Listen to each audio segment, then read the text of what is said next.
You are running 200,000-year-old software in a modern financial world. The same instincts that kept your ancestors alive on the savannah, fear loss, chase quick rewards, follow the crowd, are the exact instincts that quietly keep you poor today.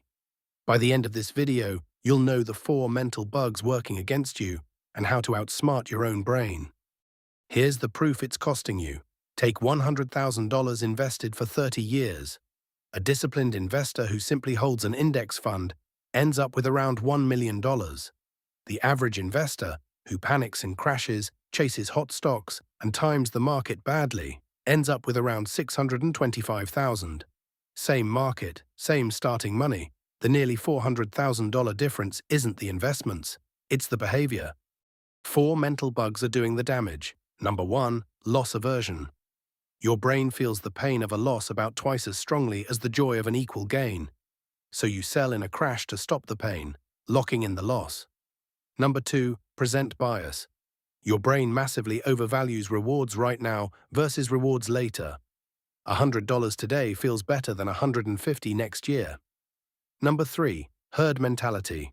We're wired to follow the crowd, so we buy when everyone's buying, at the top, and sell when everyone's selling, at the bottom. And number 4, action bias. Doing something feels safer than doing nothing, even when doing nothing is the smartest move. Let's zoom in on the biggest one, loss aversion. Psychologists Caveman and Tversky proved that losing $100 hurts about twice as much as gaining $100 feels good. This single bug explains the worst money decision people make over and over. Selling everything when the market drops. The fear feels unbearable, so you sell at the bottom to make it stop. Then you miss the recovery. Your survival instinct, perfectly tuned for escaping predators, is terrible at handling a temporary dip in a stock chart. Here's the same situation through 2 different brains. Caveman brain versus investor brain. When the market crashes, caveman brain screams danger, sell now. Investor brain sees a sale and buys more. When everyone's piling into a hot stock, caveman brain says, follow the tribe. Investor brain gets suspicious. When tempted to spend, caveman brain wants the reward now. Investor brain pays its future self first. And over 30 years, caveman brain reacts to every headline, while investor brain just holds and ignores the noise. Same person, the only difference is which brain is driving. Watch what those 2 brains do to the same $100,000 over 30 years. Both start at the exact same place.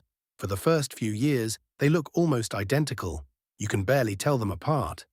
But the disciplined line just keeps compounding quietly, while the emotional line keeps leaking returns every time it panics and reacts.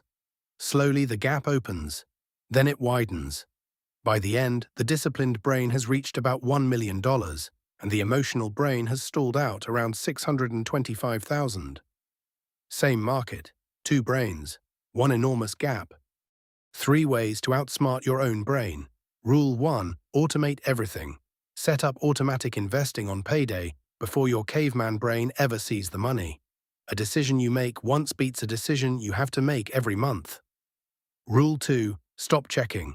The more often you look at your portfolio, the more chances loss aversion has to make you panic. Check it a few times a year, not a few times a day. Rule 3, own index funds and do nothing. When you own the whole market, there's no hot stock to chase and no single company to panic over. Boredom is the strategy. The goal isn't to feel smart, it's to stop your instincts from making you poor. Your brain isn't broken, it's just optimized for a world that no longer exists. You can't delete the instincts, but you can build systems that work around them.